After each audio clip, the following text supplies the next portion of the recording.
Bersatu sedang menerima kifarah pengkhianatan.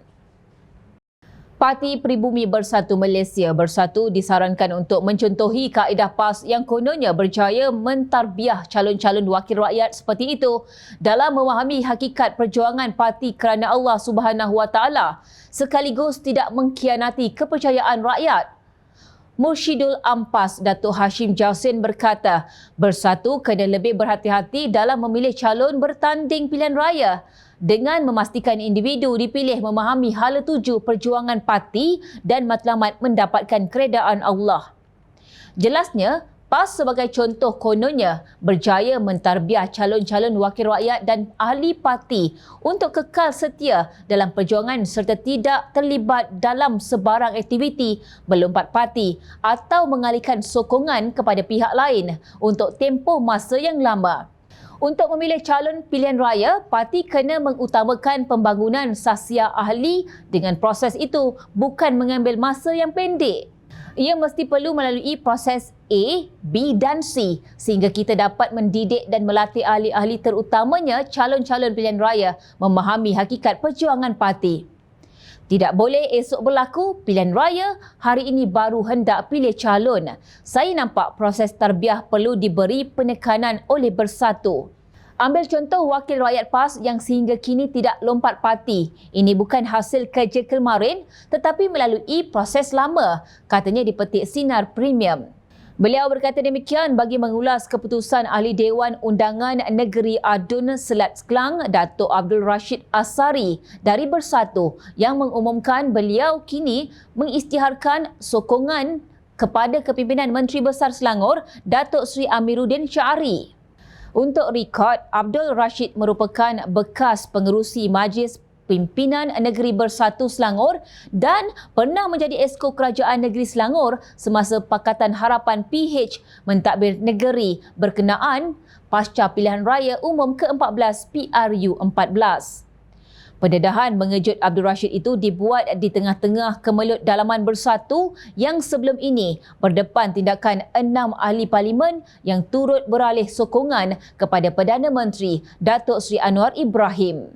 Susulan pengumuman Adun Bersatu itu, Adun Kota Anggerik Muhammad Najwan Halimi menyifatkan kedudukan parti itu di Selangor seperti retak menanti belah. Najwan yang juga ahli Majlis Mesyuarat Kerajaan Negeri Selangor berkata, Bersatu ternyata adalah the weakest link dalam gabungan Perikatan Nasional PN. Selepas 6 ahli parlimen mereka umum sokong kepada Kerajaan Madani di peringkat persekutuan, kini adun mereka di Selangor pula melakukan tindakan yang sama. Pengumuman Adun Selat Kelang yang secara terbuka menzahirkan sokongan kepada kepimpinan Menteri Besar membuktikan Bersatu di Selangor mulai berpecah dan semakin melemah, katanya dalam satu hantaran di aplikasi X malam tadi. Muhammad Najwan turut menyifatkan Bersatu pada hakikatnya sekadar bergantung nyawa dengan kekuatan PAS untuk hidup.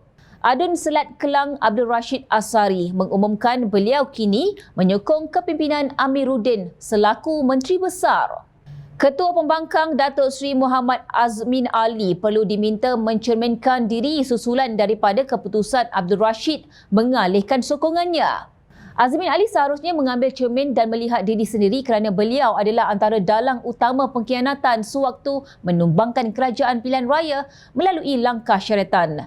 Keputusan Datuk Abdul Rashid tidak mendatangkan sebarang dampak negatif kepada pentadbiran kerajaan, malah bakal menjadi pemangkin kepada kerjasama erat antara Ahli Dewan Negeri dari Pembangkang dengan polisi dan dasar kerajaan negeri, kata Naib Pengerusi 2 Majlis Pimpinan PKR Selangor, Dr. Gunaraj George. Gunaraj yang juga adalah Adun Sentosa menambah bahawa MPN Selangor mentafsirkan tindakan Rashid sebagai penolakan kepada Azmin dan percaya pelbagai kejutan politik akan berlaku dalam masa terdekat yang mendedahkan kelemahan Bersatu di Selangor. Sejarah yang tidak akan terpadam. Azmin sendiri pada satu ketika dahulu telah menolak PKR, mengkhianat Pakatan Harapan dan menyertai Bersatu sehingga sanggup menjadi dalang utama langkah Sheraton. Bak kata pepatah, buat baik berpada-pada, buat jahat jangan sekali, malah kejahatan akan dibalas dengan kemurkaan. Apa yang berlaku kepada Bersatu ketika ini adalah balasan atas segala perbuatan khianat dan ketidakikhlasan mereka terhadap rakyat jelata selama ini. Siapa tidak mengenali Tan Sri Mahyadin Mat Yassin, Datuk Sri Hamzah Zainuddin, Datuk Zuraida Kamaruddin, Datuk Sri Saifuddin Abdullah dan beberapa ketul sikitol yang pernah menjadi pengkhianat negara. Kini, mereka sedang menerima pembalasan atas setiap satu pengkhianatan yang telah mereka lakukan. Ingat, Allah Maha Adil dan Saksama, bukan dua atau tiga, Dia yang Maha Esa. Dan perlu juga diingatkan, rakyat sentiasa memerhati.